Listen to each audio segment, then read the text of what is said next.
Сябры, вітаю ў другім выпуску серыі «Гэта як завецца». Мы тут абмеркаваннем таксічных адносінаў балуемся. Калі вы яшчэ не ведаеце, што гэта за адносіны такія, то запрашаю да першага відэа серыі сюды. А сёння наша размова будзе вельмі практычнай. Мы будзем складаць хіт-парад з 11 тыпаў партнёраў, якія з найвялікшай верагоднасцю зробяць адносіны з імі, калі не таксічнымі, то прынамсі вельмі і вельмі непрыемнымі.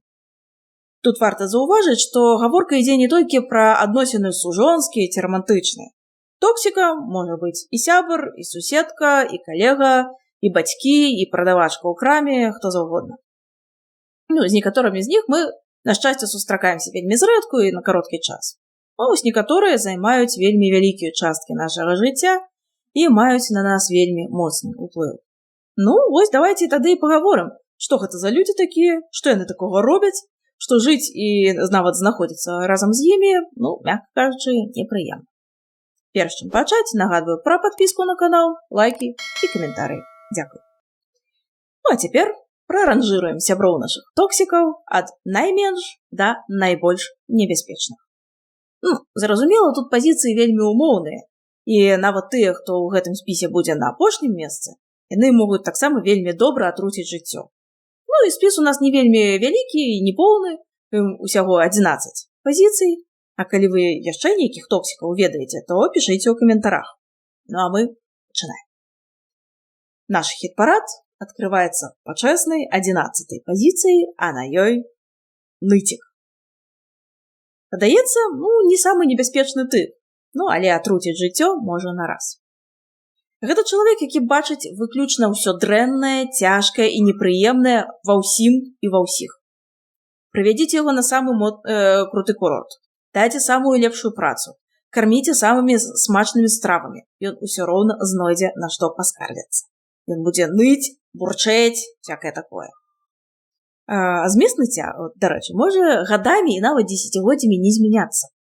Таму, сустрэўшы ныціка праз вельмі доўгі час, вы са здзіўленнем даведаецеся, што дзе ў яго балела, там і баліць, жонку яго па-ранейшаму дрэнна гатуе, начальнік яму плоціць капейкі, а так званыя сябры летуць змовы за спіну. Тут у вас можа ўзнікнуць слушнае пытанне. Чаму ж за ўсе гэтыя гады ныцік так нічога ў сваім жыцці і не змяніў?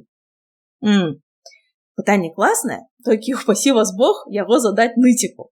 Гэта, направду, вельмі кепская ідэя, сур'ёзна. Горш за гэта, толькі паспрабаваць даваць ныціку парады. Это вообще капец, ніколі так не рабіце, ніколі не давайце ныціку параду. Чаму? Таму што ныцік хоча ныць. Ён ці яна наогул не хоча нічога змяняць. Ныццё для іх гэта і спосаб кантролю, і маніпуляцыя, і магчымасць прыцягнуць да сябе ўвагу. І, дарэчы, ўсё гэта нам нагадвае пра так званых скрытых нарцысаў. Але пра іх мы будзем размаўляць у наступных відэа. Дык вось, ніколі нічога не прапануйце і не радзьце ныціку. Ён вам адкажа прыкладна так. Так, яно, канешне, добра, але... І пасля гэтага але будзе 100-500 аргументаў, чаму ваша парада ніколі не спрацуе. Дарэчы, наконт такіх гульняў ёсць класная кніга Эріка Берна «Гульні, у якія гуляюць людзі». Вельмі такая павучальная. І канкрэтна гэтая гульня, якую я пісала, там таксама ёсць і завецца яна «так, але». Акром таго, ныцікі яшчэ майстры ва абвінавачванні ўсіх ва ўсім. Акрамя сябе любімых, зразумела, да? Так што, калі вы апынецеся з імі ў дастаткова блізкіх адносінах, рыхтуйце травіць пад раздачу. Мы, дарэчы, абмяркоўвалі ў папярэднім відэа тое, што прыкметы таксічных адносінаў, і тое, што пачуццё, што вы пастаянна ва ўсім вінаватыя, яно ўваходзіць у гэты спіс, гэта прыкметы таксічных адносінаў. Так што майце на ўвазе. Дык што нам рабіць з ныцікам? Як і з іншымі токсікамі, лепей наогул не дапушчаць іх у сваё жыццё, трымацца падалей. Калі гэта немагчыма, то больш ці менш ветліва перарываць іх ізліянне. Пакуль не перарвалі, трэніруйце навык неслухання. Кажуце і як мага хутчэй расставайце за далягляд. 10-й радок нашага хіт-параду гэта перфекцыяніст. Для яго ці для яе, неважна, Вы ніколі не будете дацягваць. Вы заўсёды, у вас будуць знаходзіцца нейкія недахопы. Ніколі не будзе магчыма зрабіць вам нешта дастаткова добра, каб усе засталіся даволі. Ну, думаю, што шмат хто бачыў такіх бацькоў, да, якія кажуць, чаму 1 пяцёрка, а не 2, чаму толькі за кантрольную, а не за чвэрць, чаму у Машкі бал атэстата вышэйшы, чаму у цябе, ну, ўсё такое такое, да? Тут і анекдотычнае, але вельмі раздражняючае параўненне з сынам ці дачкой мамінай сяброўкі, да, ведаеце? Вот. Тут і вельмі жорсткая маніпуляцыя маркоўка. Ну, гэта такое. Ось, у цябе ўсё добра. Вось круто, ўсё добра. Але вось каб яшчэ схуднела на 5 кіло, вообще была пагонь. І вы худнееце, а потым вам кажуць, вось калі б яшчэ прычоску змяніла, і з мужам не спрачалася, і грады на дачы капала. О, тогда было б ўсё супер. І вось гэта доўжыцца бясконца. Дарэчы, гэта вельмі небяспечная штука. І пачуўшы такую свой бок, бяжыце. Да? Чаму людзі становяцца перфекцыяністамі? Ну, прычыны самыя розныя. Могуць быць дзіцячыя траўмы, нейкія асаблівасці псіхікі, ну, напрыклад, тыя ж людзі з разладамі аўтыстычнага спектра, вельмі важны парадак, яны фіксаваны на паслядоўнасці, такое. Яшчэ можа быць абсесіўна-кампульсіўны разлад асобы, да, з абсесіяй менавіта на парадку чысціні. Но гэта не мае дачынення да маніпуляцыі. А вот маніпуляцыі гэта як у прыкладзе з маркоўкай, да? Калі ваша недасканаласць, гэта повод вас трымаць на кручкі. Ну, і зрэшты, якая б не была прычына, запытайце сябе, наколькі вам комфортна вось з такім чалавекам знаходзіцца. Ну і рабіце высновы. 9-я пазіцыя і звышзалежны партнёр. Ну, у самым бяскрыўным варыянце гэта такая прыліпчывая сяброўка, якая названівае вам гадзінамі і таскае вас за сабой па ўсім крамам, бо яна без вас нават шкарпэткі сабе купіць не здольна. Ну, больш сур'ёзна, гэта, напрыклад, сужонка, і вось тут часцей ўсё ж такі гаворка ідзе пра жанчын. Сужонка, якая пастаянна лезе ў душу, яна не пераносіць ніякай няўпэўненасці, яна чапляецца вось такое, да? Ну, напрыклад, муж вяртаецца дадому з працы, вельмі стомлены, яму размаўляць не хочацца цішыні і спакою. Аднак яго нешматслоўнасць, да, яна адразу вельмі пужае жонку. Ну і пачынаецца. Што здарылася? Ты на мяне пакрыўдзіўся? Чаму ты не хочаш са мной размаўляць? Я адказваю, я вельмі стаміўся, давай потым паразмаўляю. Што значыць ты стаміўся? Што такое здарылася, што ты нават не хочаш мне казаць? Ты захварэў? Ты знайшоў іншую? Не, я ж кажу, я папросту стаміўся. Не, так а што здарылася, што ты мог так стаміцца? Тебе звальняюць? Чаму ты мне не казаў? Што мы будзем рабіць? Да папросту стаміўся я, канец квартала. А чому ты на мяне крычыш? Я так і ведала, што ты меня больш не кахаеш. Ну, прычыны такіх паводзінаў, яны крыюцца найчасцей у трывожным тыпе прыязнасці. Мы таксама аб гэтым будзем размаўляць у наступных відэах. Ну, пакуль што мы проста зазначым, што звышзалежны партнёр вось такі вось, да, трывожны. Ён вам будзе вельмі пасаваць, калі у вас моцны комплекс ратаўніка, і вам неабходна па жыцці быць чыейсьці мамачкай. Незалежна ад вашага пола і гендера. Просто, да, любіце кагосьці заўсёды ратаваць. Ну, тады вы, хутчэй за ўсё, усталюеце з гэтым партнёрам сузалежныя адносіны, якія па акрэсленні нездаровыя. Так рабіць не трэба. Гэта таксама для вас добры варыянт, калі вы таварыш нарцыс, і вам проста у кайф адчуваць сваю велічнасць на фоне бездапаможнага і бязглуздага партнёра. Ну, аднак, калі вы нарцыс, то вы амаль любого чалавека, які пагодзіцца з вамі мець сувязь, ось да такога стану давесці. Так што вы з любого такого зробіце партнёра. Ну, а калі вам хочацца ўсё ж такі нейкіх адносінаў на раўных, дарослых адносінаў, да, то такі партнёр можа вам вельмі і вельмі ускладніць жыццё. З імі вельмі і вельмі непроста. 8-я пазіцыя і на ёй супернік. Ён жа дамінант. І не ў тым сэнсе, што вы падумалі. Суперніку неабходна заўсёды вас абставіць. Яму трэба быць лепшым, разумнейшым ці разумнейшай, мацнейшай, чым вы. У сувязі з чым супернікі будуць абясцэньваць вашыя дасягненні. Павысілі зарплату? Падумаеш, вось мне абяцалі павысіць. Супернік ніколі не прызнае, што ён не мае рацыі. Нават коштам скандалу. Нават калі сітуацыя відавочная. Супернік ні ў чым не можа вам саступіць. Ягонае меркаванне – гэта адзіна слушнае меркаванне. Па-іншаму не бывае. Ён будзе вас імкнуцца абыграць ва ўсім, нават у настольных гульнях. І вельмі жорстка вам адпомсціць, калі вы калісьці, не дай Божа, яго перайграеце. Хто ж такія супернікі? Чаму яны такія? Слушна, гэта сябры нашыя нарцысы. Пра іх таксама пагаворым яшчэ ў асобным відэа. Можа, і не адно відэо пра іх зробім, бо такія таварышы, але галоўнае, што трэба ведаць. Трымайцеся ад іх здалёк. А калі здалёк не атрымліваецца, то варта памятаць. Адзіны спосаб перайграць суперніка – гэта не гуляць у яго ці яе гульні. У нашым выпадку гэта не рэагаваць на яго спаборніцтвы. Ведаеце, гэта як не гуляць у мячык. Як не гуляць у мячык? Не лавіць яго, калі вам яго кідаюць, да? Ён вам: «Да што там твой поспех дробіць вось у мяне?» А вы яму: «Супер, молодец». І ўсё, 0 эмоцый, з такім покерфейсом, да? А нарцыс, ён падпітваецца эмоцыямі. І таму нам трэба заставіць яго галодным. Увага, вельмі важны момант. Вось такі спосаб можа быць для вас вельмі небяспечны, калі ваш суразмоўца не проста супернік, а чалавек схільны да фізічнага гвалту. Калі вы ведаеце, што за покер-фейс вам можа у фейс прыляцець, да, то будьце асцярожны. З такіх адносінаў найлепей выходзіць проста як мага хутчэй. Да? Але пра гэта таксама будзем яшчэ размаўляць. Падумайце, ці трэба вам такія адносіны. А пакуль што 7-й радок, наша хіт-парада, і на ім выпівоха. Я адмыслова не называю яго ці яе алкаголікам ці п'яніцам, бо тады нам бы давялося яго падняць значна вышэй у нашым хіт-парадзе, ён бы быў больш небяспечны, і шкода ад яго была б відавочна. Але тут гісторыя пра алкагалізм, яна толькі пачынаецца. Часам у выглядзе бяскрыўдных знешне звычак. Піва па пятніцах, коктейльчык з сяброўкамі пасля працы, такое, да? Тут мы бачым 2 небяспечных званочка такіх, трэба звярнуць увагу. Па-першае, гэта рэгулярнасць. Кожны дзень, кожную пятніцу, кожныя выходныя, такое, да? Па-другое, гэта рытуалізаванасць. Прыём алкаголю звязваецца з нейкай імпрэзай, да? Яму дадаецца нейкі дадатковы сэнс. Не проста п'ю, да? А ось з сяброўкамі, ці пад футбол, ось такое, да? Дарэчы, я адмыслова тут прыводжу прыклады з абодвума паламі, бо гэтая гісторыя і пра мужчын, і пра жанчын.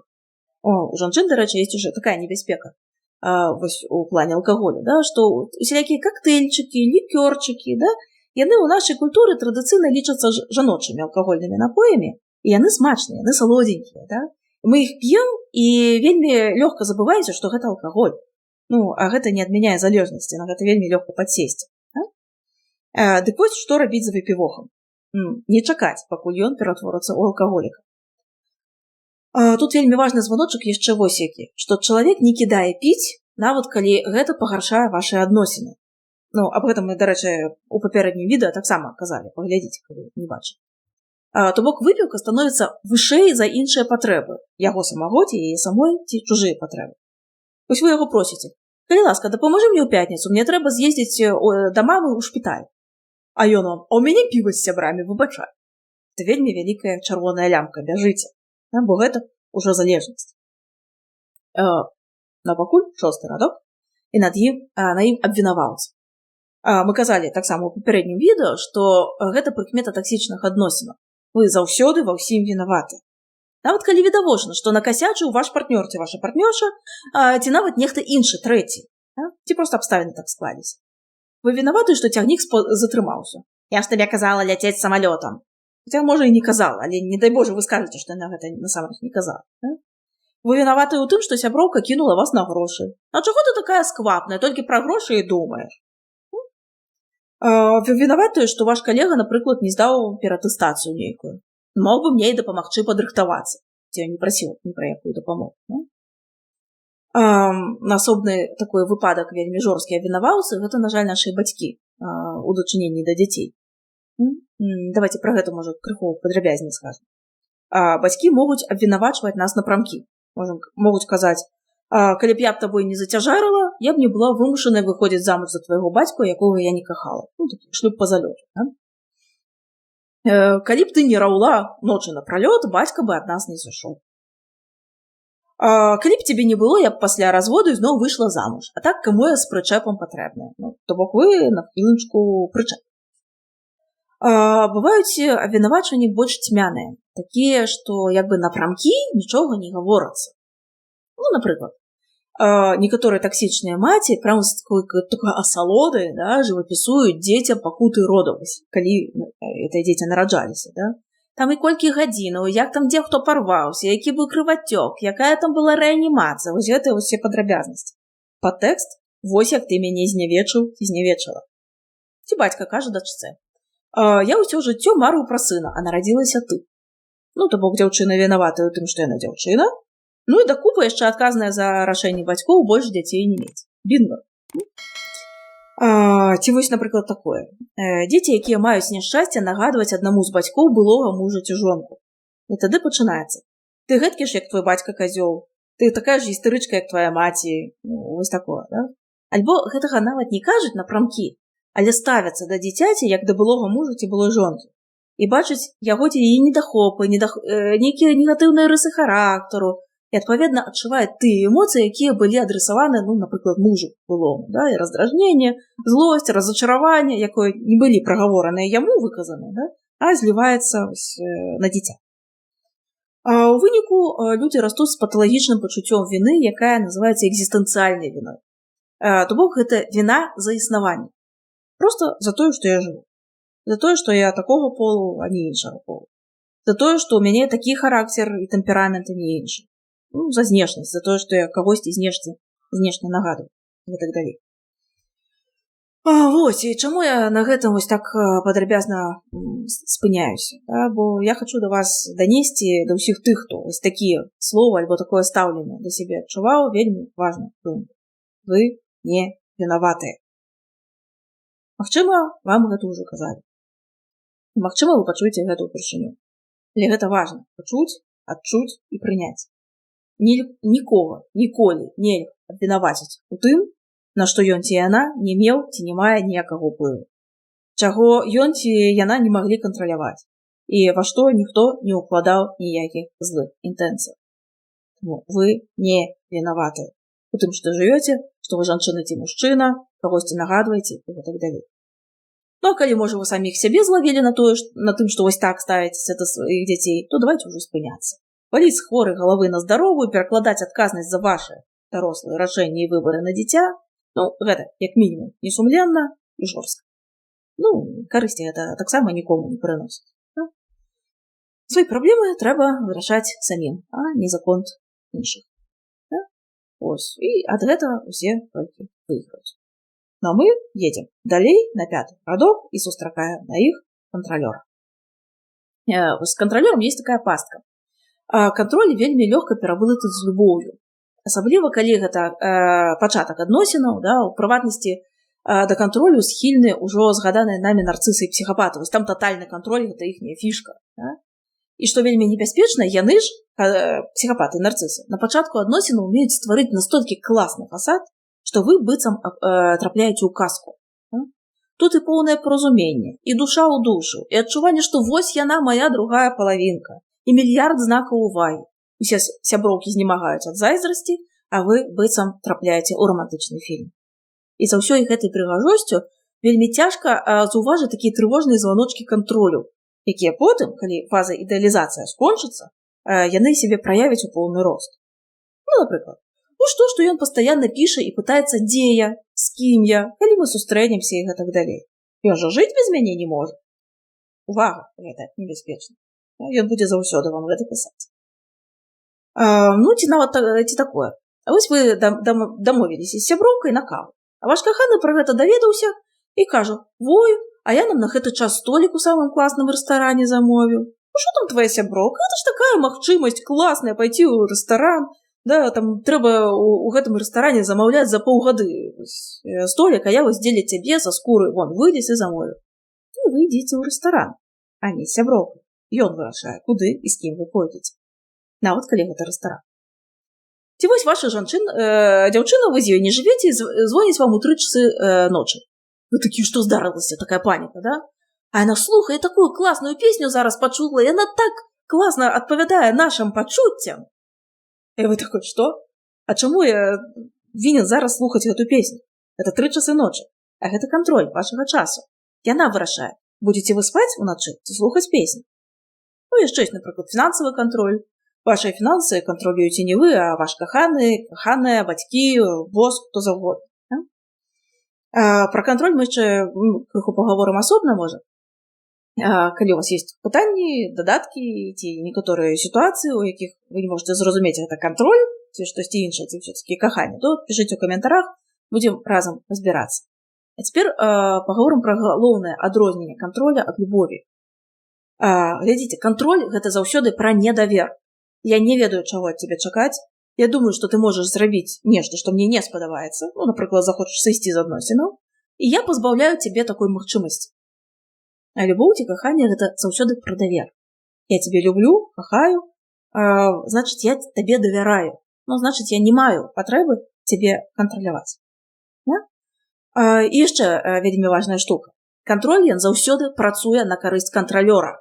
Не на вашу карысць, на карысць кантралёра. А ці будзе вам ад гэтага прыемна і карысна, но гэта далёка не факт. Хутчэй за ўсё не будзе.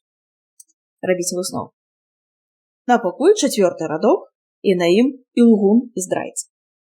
У прошлых відэа мы расказвалі пра тое, што хлусня – гэта тыповая рыса таксічных адносін. І адбываецца гэта таму, што пастаянная хлусня, яна як бы памнажае адносіны на 0. Калі хто не памятае, атрымліваецца 0. Вы ніколі не можаце ведаць, ці ваш партнёр, ці ваша партнёрша кажа праўду ці не. Ну, залішне казаць, што гэта з'ядае процьму рэсурсаў. Ну, папросту ні на што, у бездань, да? Таму што вы папросту вам няма на што абаперціся ў гэтых адносінах. Вы не можаце сыходзіць з рэальнага стану рэчаў, бо вы не ведаеце рэальнага стану рэчаў. Да? Можа, кажа праўду, а можа не. Ну, сюды таксама дададзім сужонскія здрады. Калі вы на беразе не дамаўляліся на адкрытыя адносіны, да, пра тое, што хто з кім, калі захоча, то ўсё добра, то тады здрады вельмі вам псуюць самаацэнку, разабураюць давер і ўсё такое. Трэцяя пазіцыя, тройка лепшых, да, тройка лідараў у нас. Трэцяя пазіцыя, прыніжаючы ці абесцэньваючы партнёр. Прыніжэнне, кпіннае абесцэньванне – гэта варыянты псіхічнага гвалту. Часам яны цьмяныя, і агрэсору лёгка перавесці ўсё ў жарт. Ну, называю тебе при сябрах толстой свиньей. Так это ж я любя, ты что, жарту не разумеешь? Альбо, что там тебе зарплату на $100 подняли? Вунь, Гоша, сусед, уже давно так атрымлівае. Ды яшчэ падпрацоўвае. Вось гэта мужик. Да рэчы, вось такая форма абесцэньвання называецца трыангуляцыяй. Калі вас параўноўваюць з кімсьці іншым, там, з суседам Гошай ці з нейкім суперстарам, каких-нибудь знакамітасцю і так далее.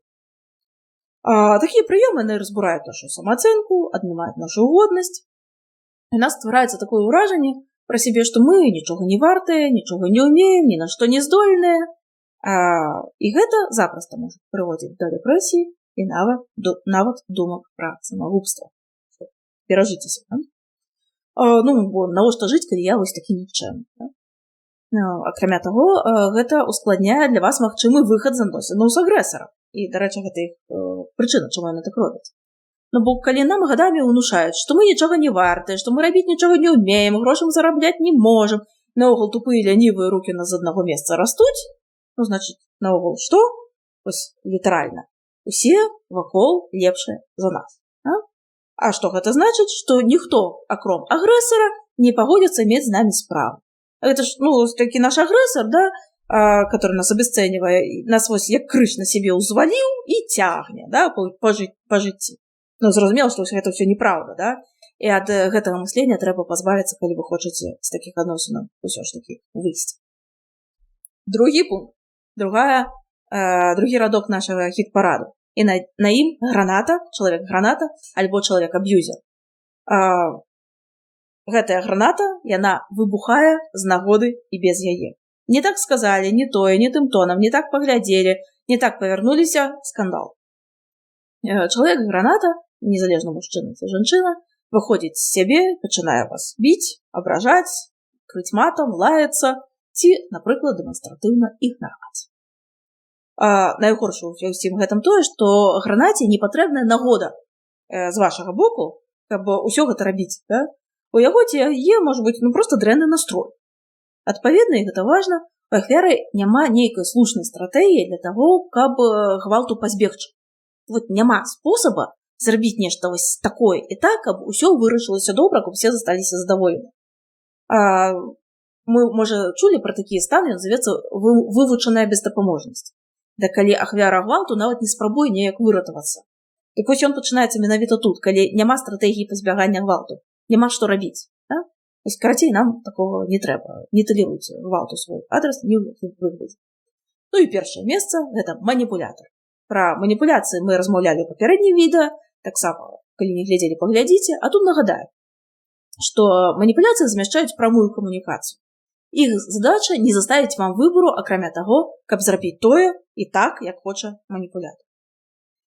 Чаму менавіта маніпулятару я дала першую пазіцыю? Ну, зрэшты, мы ўсе часам маніпулюем, тут няма чаго сябе ашукваць, да? Часам мы ўсе гэта робім. Але ў гэтым ёсць асноўная розніца. Час ад часу маніпуляваць – гэта зусім не тое самае, што карыстацца маніпуляцыяй як адзіным ці хаця б галоўным сродкам стасавання.